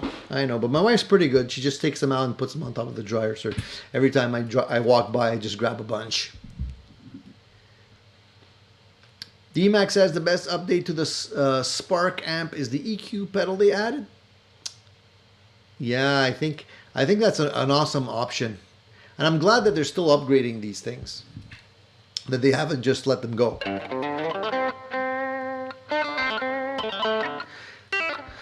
Presley's making a couple of updates on the rotator stock, sitting on 7 customs, prepping to open the little storefront. Hey man, when you do open up the storefront, take a picture, send it to us. You know, we're gonna have to celebrate on that day, do something really cool. So, any of you guys are any of you guys feeling the cons of owning multiple guitars? Just wondering if you've gotten to the point now where you feel your guitar collection is becoming more of a hassle or a hindrance than a positive thing. How many guitars is it going to take to get to that point? Some people have a lower tolerance, so maybe 2 or 3 guitars already they feel like they have too many and it's taking up too much room, and others might have well over 25 and still don't feel that way. So I'm just wondering if any of you guys have gotten to the point where you're considering, okay, I got too many, I'm gonna have to start thinning out the herd and maybe putting up a few of the guitars for sale. I'm always curious to ask you guys because I know I have a difficult time letting anything go. So Tampa Blue says, I'm always surprised by how much a pick material can change the tone. I like the Altex picks.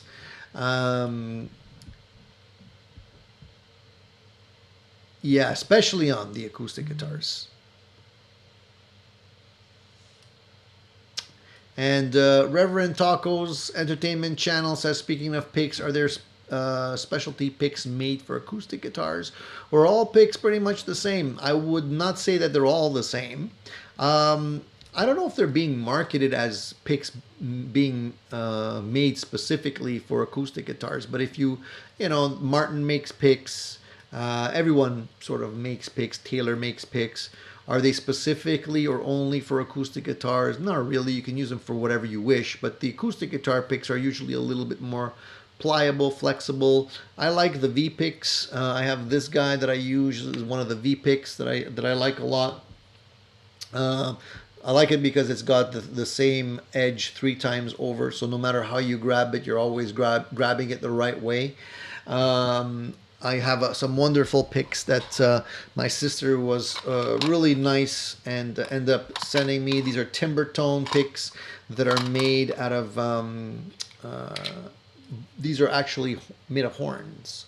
They're made out of buffalo horns, if I'm not mistaken. Also pretty thick, really nice picks. They definitely have different sounds. depending on what you're playing through the, you can definitely hear the sound difference. And a lot of people don't pay attention to that kind of stuff. But if you're looking at getting a specific tone out of your guitar, check your picks. The picks can make the sound plinky. They can make it sound brighter. There's definitely a big variety in tones you can get. The one I'm using here right now has no flex in it. It's really thick. But it has a nice rounded curved edge, which still makes it, I don't feel like it's bulky. And it does have a little bit of a bite to it, like a more bright.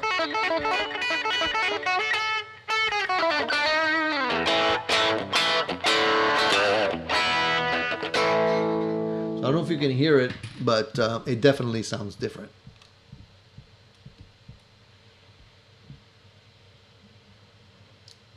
The Gold Guitar says, I'm an acoustic player exclusively. I use 1.5 millimeter blue chip Picos.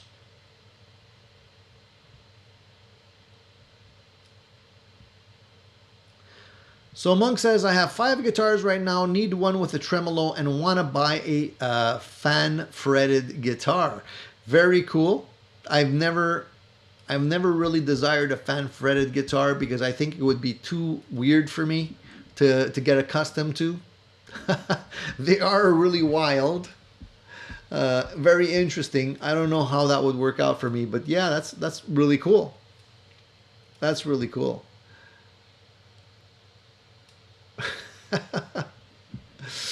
Eddie Jr. says, I really try to do the 5-watt method. I have too many now, working on thinning it out. I think if you have the fortitude to have only 1 or 2 guitars, and every time you bring one in, you get rid of the previous one, hats off to you.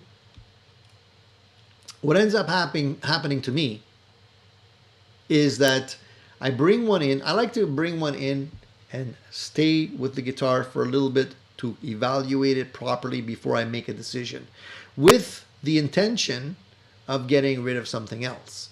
But as you can see from some of the guitars behind me, I'm not that good at it. Because what ends up happening is I evaluate the guitar. I like the guitar that I purchased and brought in. And then I'm like, okay, so now I got to go through these guitars and figure out which one I got to let go. And then I play the guitars and I'm like, damn, this guitar is better than I remember it. Like, so I'm like, okay, I put that one down and try and figure out which other one I would want to get rid of, play another one. And I'm like, damn, this guitar does that thing so well. Why would I want to get rid of it? So, and then I end up keeping everything. So it's not a good system for me. I need help. I really do.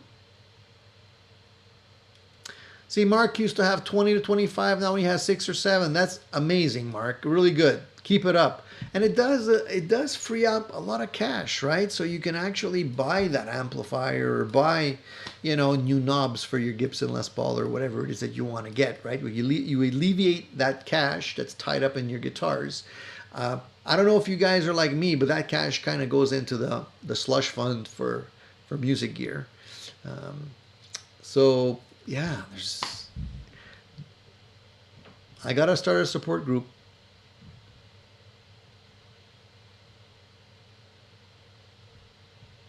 My wife bought me some novelty picks with slogans on them. They were thick hardwood. Surprised her when I started using them. They sound way different in a good way. Okay, cool. You can always get one of those pick punches there, right? Where you can actually punch the shape of a pick out of any material. Credit cards, vinyl records, whatever, pieces of plastic or whatever. Maybe it could save you some money in the long run. Who knows? Reverend Taco says, I noticed the piano against the wall. Do you play much or mostly guitar? I have 2 guitars and a keyboard. I do have a keyboard. You see it there. I love piano. I was just telling my son yesterday that when I retire, eventually, hopefully, When I retire, I would really love to learn piano. I muck around on the keyboards right now, and I can play some chords. I mean, I can identify the chords if you know chords on your guitar and you know the tones and the actual notes. You can just transpose it over to the keyboard. But keyboard's a really great tool for composing. I really wish one of my kids would play piano because it's a beautiful instrument. And when you're composing songs, you see everything laid out there in front of you, so it becomes so much easier. But I've never had the time to take lessons, unfortunately. I have taken drum lessons, so I can hold a beat with the drums. I have taken guitar lessons. I can play bass, a little bit of keyboard here and there. But I wouldn't say I'm the next Ray Charles or anything like that.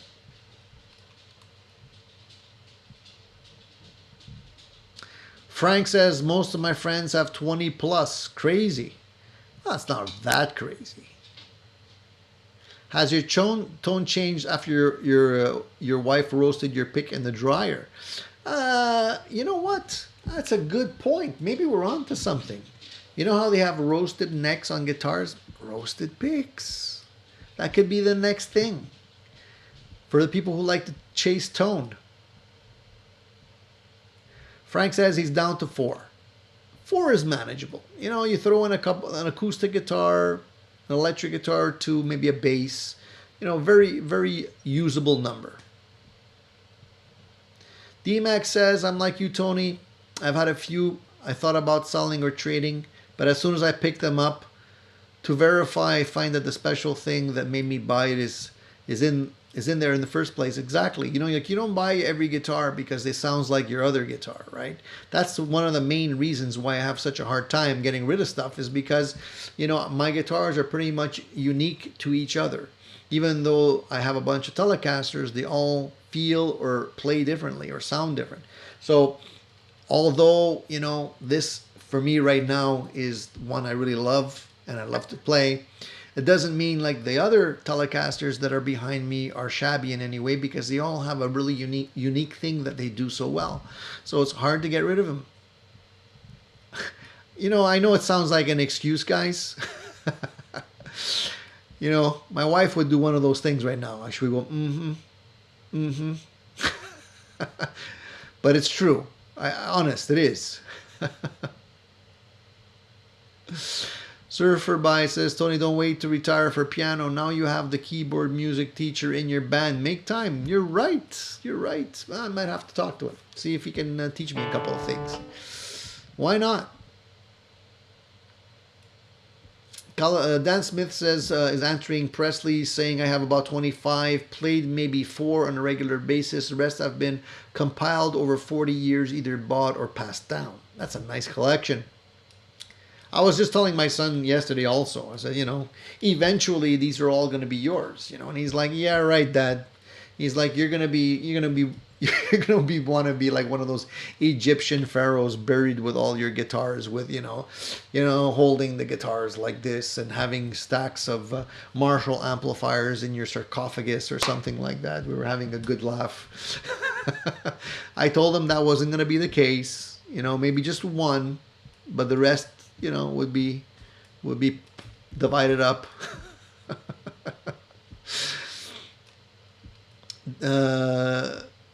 So Presley says, Dan, I was in the exact same spot, but my wife and I decided to build a tiny house, so 1,000 square feet wouldn't allow my old collection, sold off and helped us build the house. So hey, that's a good way of recycling the money. If the guitars are getting more valuable over time, it's kind of like a decent investment. You hopefully you don't lose too much money on your guitars. Very cool. Tampa Blue says, my name is Scott and I'm a guitar addict. Welcome, Scott. Does my son play? Yes and no. I've bought him an acoustic guitar. I got him an electric guitar. He's a left-handed kid, right? So he's a young adult. Let's face it, I still call him my boy. But he's left-handed. But he actually plays guitar right-handed.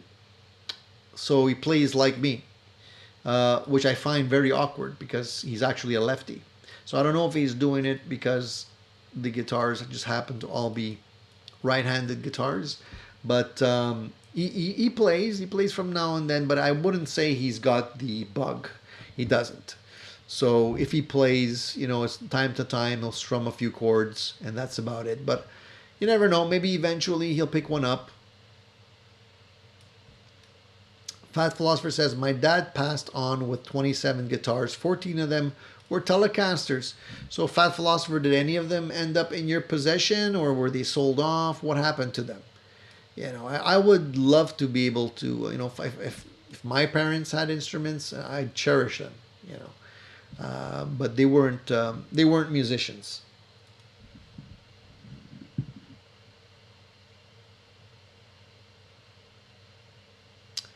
So I actually came across a very interesting post this week. I was scouring, like I always do, the local market, and some guy came up with a 1964 deluxe Fender reverb amp that he was selling.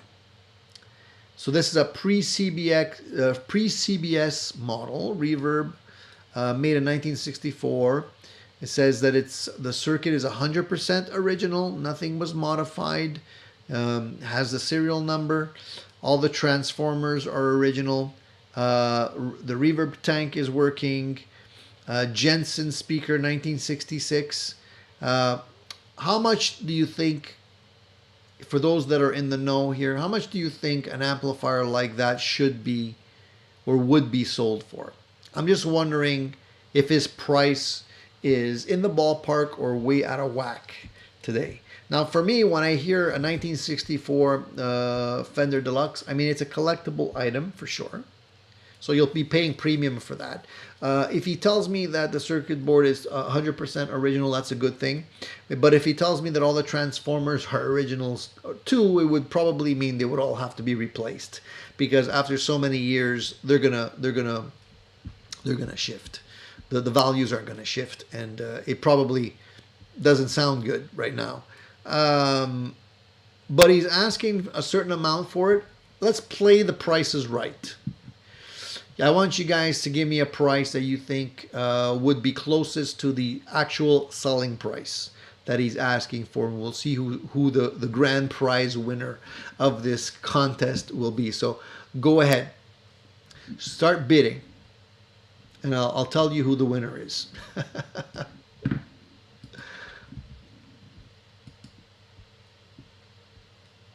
I'll wait a moment so you guys can think about your bids.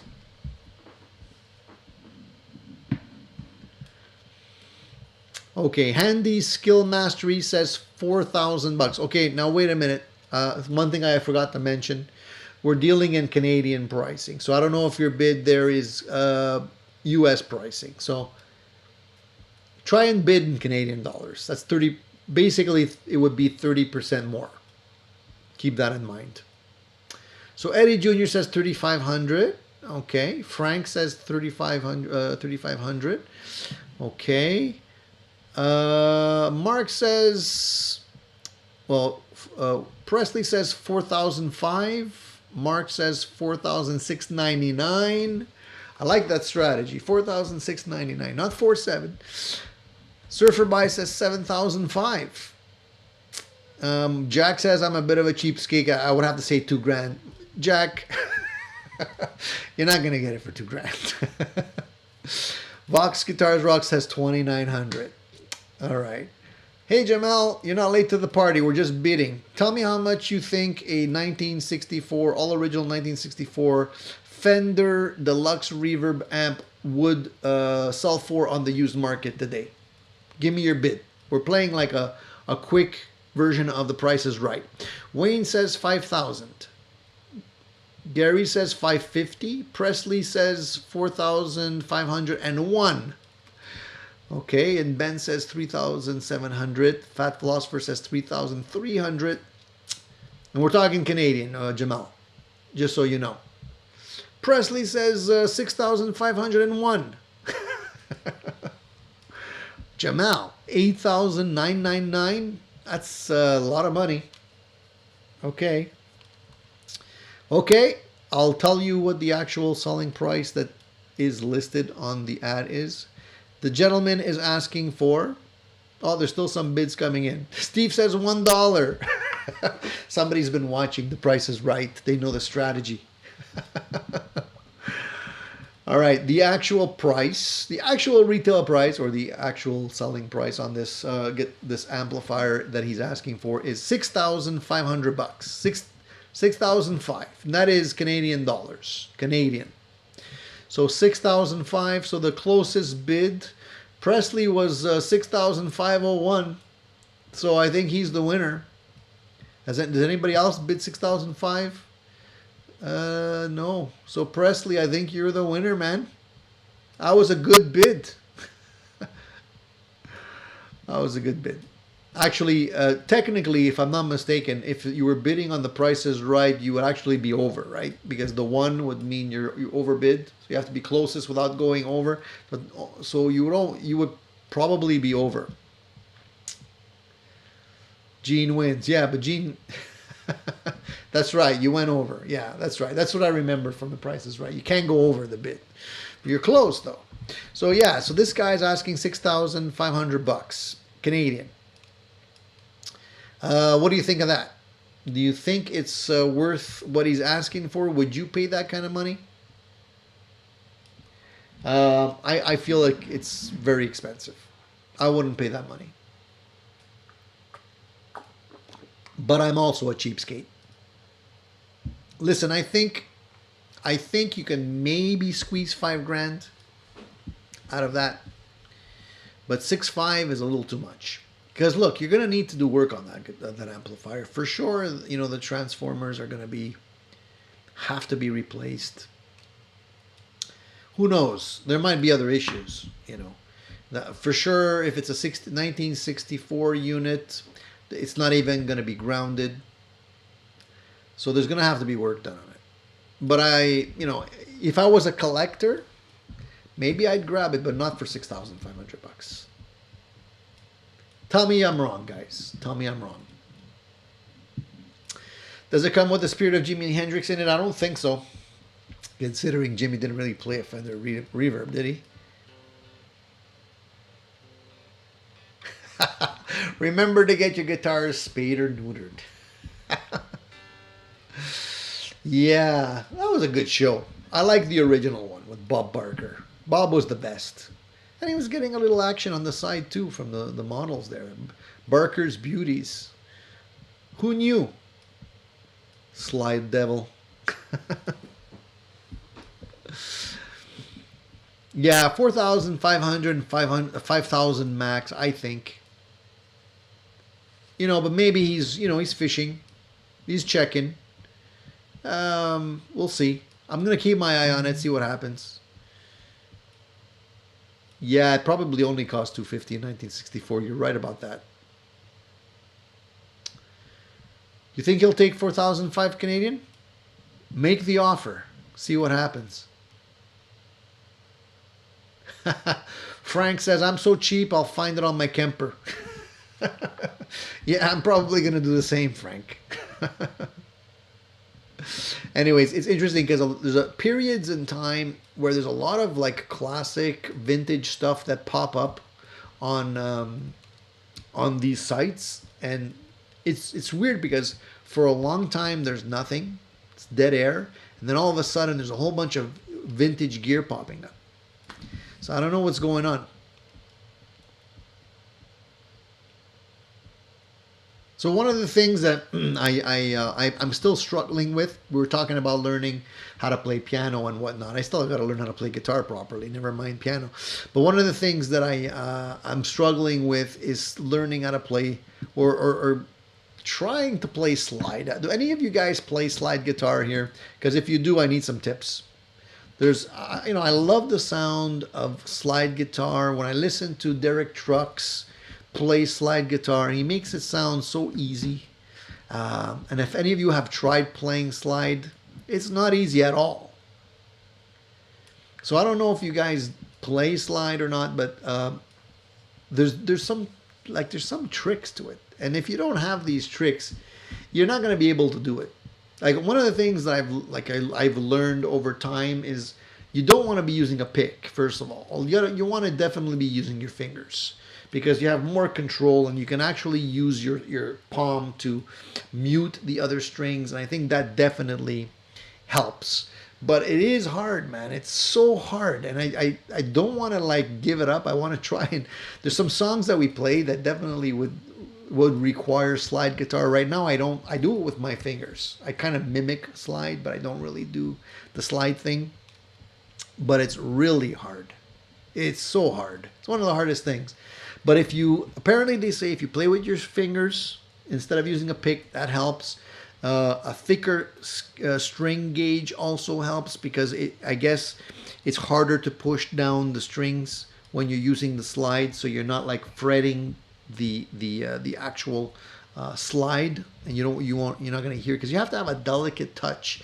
You don't want to necessarily be pressing down. You just want to be playing the strings lightly, which is one of the hard things. And definitely you want to have a guitar that has an action that's a little bit higher. So if you ever have a guitar that you can't get the action low enough because it actually buzzes, maybe keep that one as your slide guitar.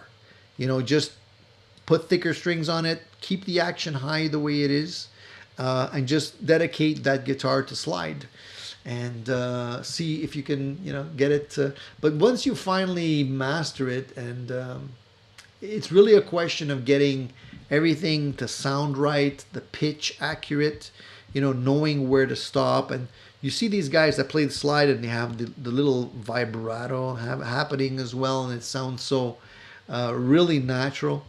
But of course, you got to put in the time and effort, and if you don't, you're never going to get good at it. But I just, unfortunately, I've always kind of let it go. I've tried it a little bit here and there, and then stopped. Vox says he tried slide a few times. My teacher said most people push on the slide way too hard. Yeah, you have to be light. That's the key, is light. Gene says ceramic slides sound the best. I don't know. I only ever had I had a brass slide and a glass one. Never tried ceramic. I think the one, if you watch the video by Tom that I mentioned earlier, I think he actually even takes a shot of the slide that Joe Walsh is using, and I think it's actually titanium. Wonder how much that one costs.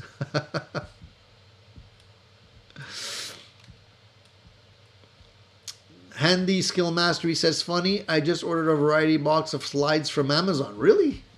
Is that true, or are you just yanking my chain there?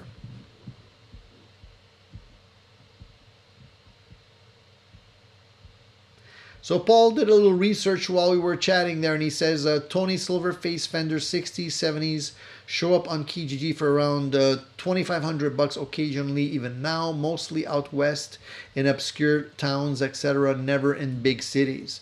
Yeah, and at the end of the day, maybe just a reissue. I know the reissue is not going to be hand-wired. It's not going to be the same thing. But if you're looking just for sound, maybe the reissue would be a decent compromise. But, if I'd be looking at an amplifier like that, it would strictly be for collectability. Presley says, set your nut heights higher as well. Yeah, basically you want to have everything a little bit higher on your guitar. Fat Philosopher wants to play the mandolin. Mandolin is cool. You can also try the banjo. You can rip quite a few leads on the banjo. It's pretty cool. It looks like a fun instrument. I think one of the other things that we overlooked also about slide guitar is the tuning. You have to be an open G, open E, or something like that. If you're trying to play slide guitar in regular guitar tuning, it's not going to sound right. So I think that is one of the main keys to playing slide. You have to be in the right key, in the right tuning key. Open, I would say E is probably easier than G. But that's where the magic happens. What finger do you put the slide on? That's a question of a preference. I usually use the ring finger. This one. Some people will use the nasty finger, the bad finger. Some people will put it on the pinky finger. It depends on your touch. It depends on what you feel most comfortable. But I usually put it on the third finger.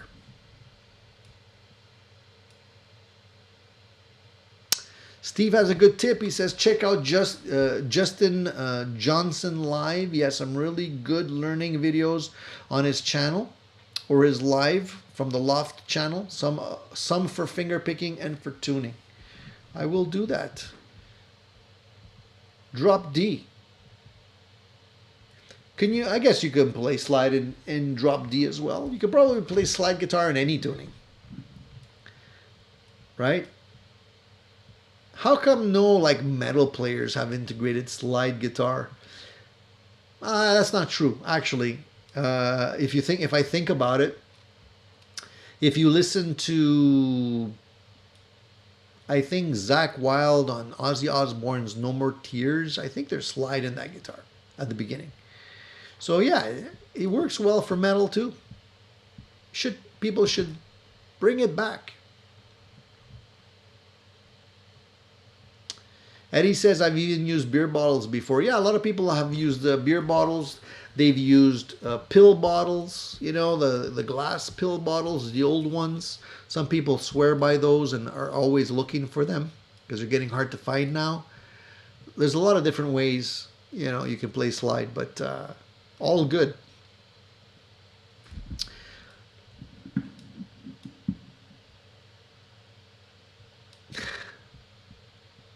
So what do you say, guys? Are we going to stick around a little bit more, or are we going to call it a day?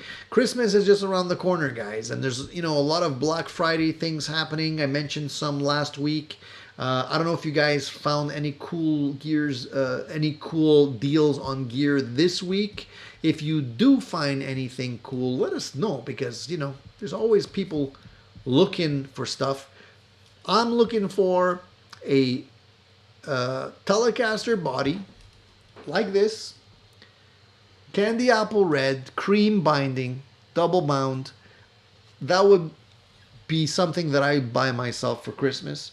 I'm looking at building another Telecaster project, and I want it to be same color as this one, which is candy apple, but with the cream binding on it.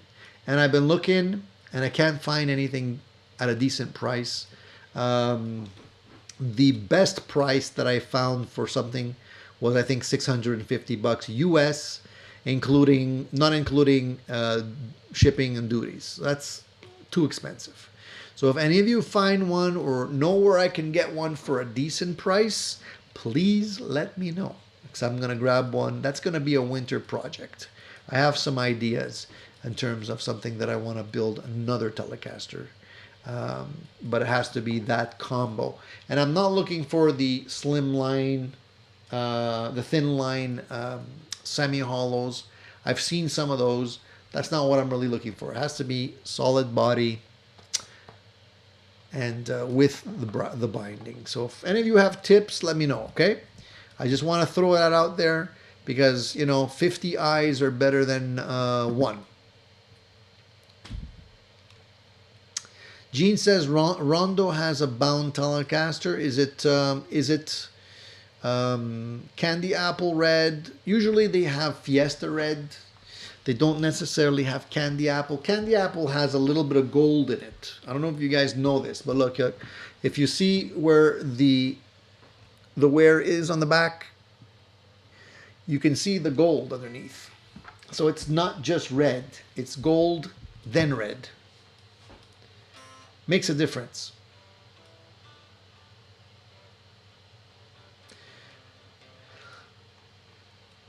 Vox says Long & McQuaid has their Boss katanas on sale. The Boss katanas are almost always on sale during Christmas or just before Christmas. They usually always go on sale.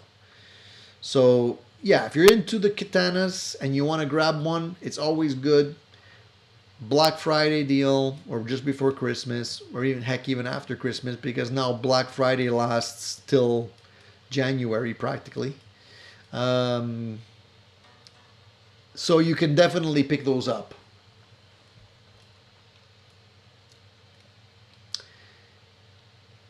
No, I'm not looking for a kit. Just the body. Just the body. Not necessarily a kit. I have everything else I need. I don't need anything in terms of hardware. I have the neck lined up. I have the hardware lined up. I got everything. I just need the body. Have you ever bought another guitar and hidden it from your wife? I have, says Surf 4. No, I've never done that. That's my story. I'm sticking with it. So Gene says, yes, Rondo does have a car color. Okay. So car equal candy apple red. So I'll check it out. I'll check it out. But does it have the binding, Gene? Because it has to have the binding. Because if it doesn't have the binding, it's not the same. Fender body, if it's a Fender body, even better. It doesn't have to be a Fender body. It could be an OEM aftermarket. Hopefully something good. Presley says $100. $100 for what? Presley says GFS has candy apple double bound but out of stock. I'll let you know when they are. But yeah, I know, Presley. I checked them out. I know. They've been out of stock for a long time. $100. Yes, I've seen them, but they're not available. So who knows? They go out of stock relatively quickly. Fat Philosopher is getting smart. He's saying, I'm getting my next guitar sent to my office to avoid the wife. But you can always keep it in your office, or you're going to have to bring it home eventually. You guys are getting good. You're getting good. I do work on my friends' guitars also, so sometimes, the guitars will be in here and they're like, did you buy another guitar? I'm like, no, it's my friend's. Then she goes, and walks away. Bless her heart. I would check out Solo Music Gear in Toronto. I think I did. I don't think they have. I'm gonna have to check again. And Gene says it's bound. Okay, well, hey, if it's bound, Gene, I'm gonna check it out. I'm gonna check it out right now. How's that? I'll tell you if it's what I'm looking for. Why not? Rondo. While we're here, we'll check it out together. I haven't checked out Rondo in a long time, so. All right. Is it under their guitar section, or is it under, do they have a separate section just for parts?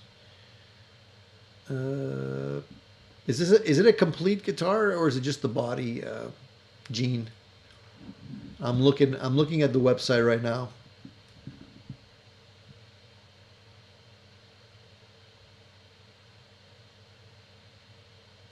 John says vintage 62 reissue Fender Telecaster body 1962 double bound candy apple red used, very good price, $379. I don't think it exists anymore. Check carefully, John. I think I came across that posting and it says that it's not available anymore.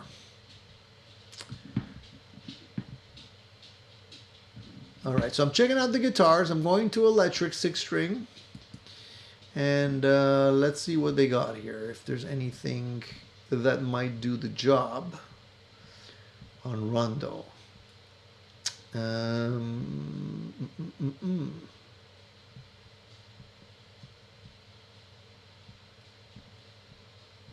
Looking.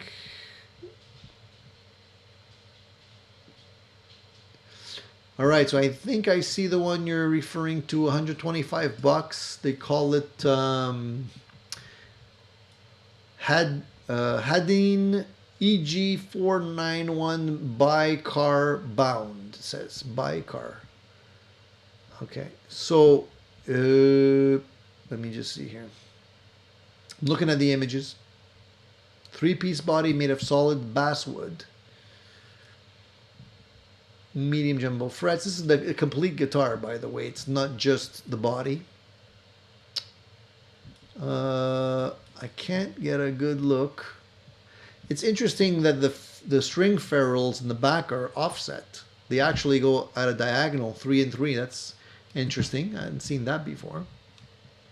So it is bound. It's hard to see the actual color on these images because the color doesn't come through very well here. There's no big image. But I see it. I think I know which one you're talking about. It doesn't look bad. Doesn't look bad.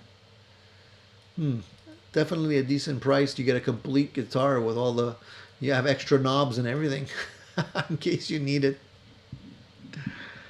Yeah, it's just the color is hard to see because it's a very specific metallic color, and I don't see. It's hard to see the metallic in this guitar. I'll check it out. I'll check it out even more. But thank you for that. That's cool. Yeah, that's the one. That's the one I'm looking at. It's amazing that they can sell these guitars for $125. $125. I don't know what you're gonna get, but $125 for a complete guitar. Never mind. Cool. All right. Thank you for that, Gene. I appreciate it. Very nice. So I'll make my decision and let you guys know. And if I build the guitar, I'll probably throw up a couple of videos along the way as well to keep you tuned in to what's going on.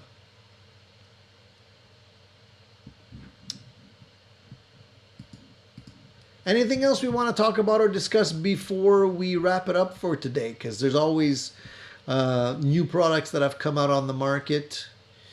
And I did notice that Vox did come out with these Bobcat guitars. Have you guys seen these? They call them the Bobcat guitars, and they're kind of semi-hollow guitars that are, they're looking pretty good actually. The ones I saw were, had P90s on them. They call them the S66 and the V90s. They look pretty nice. They have a nice finish on them. They have a colored body with a burst around it in a dark color, so it goes from like a color like a dark blue into a black, and they're retailing at about, I'm gonna say the price that I've seen was in pounds, so pounds converting to dollars, it's probably about $1,300, $1,400.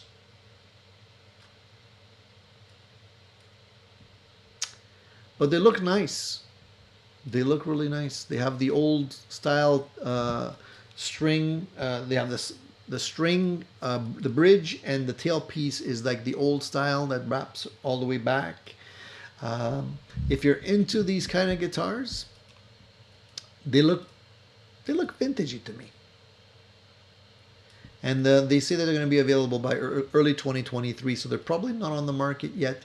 They have one that looks like a 335 with the block inlays, and also has three, looks to me like they're single coil pickups. So it's interesting that they've chosen to go with that particular guitar pickup selection, but it looks nice. I like the P90 version. Really cool. So if you guys are into guitars that are not necessarily run of the mill, check them out.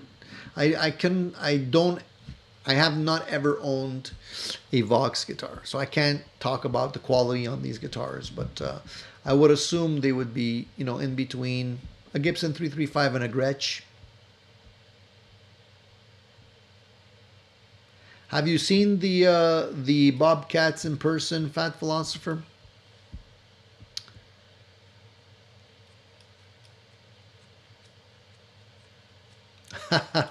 Paul, I'm not surprised the Soldano pedal is sold out everywhere except where they want $60 for shipping. So the Soldano pedal, I spoke about this last week. It's brand new. It's basically the Soldano Slow in a pedal. and they're already all sold out. I'm not surprised. I'm sure the quantity was going to be a short run anyways, because I don't think Soldano is capable of making a massive production run ahead of time. It probably wouldn't be very smart of them anyways to see whether or not it's actually enticing to people or not. So they probably only did a limited run anyway. And it's better, it's more positive to say, hey, the stock is already sold out, than to say, we have inventory we can't clear out. So even if they just created 50 or 100 pedals to start off with, it's always better hype to say, look, we're already sold out. It just drives up the demand and the cost, right? So we'll see.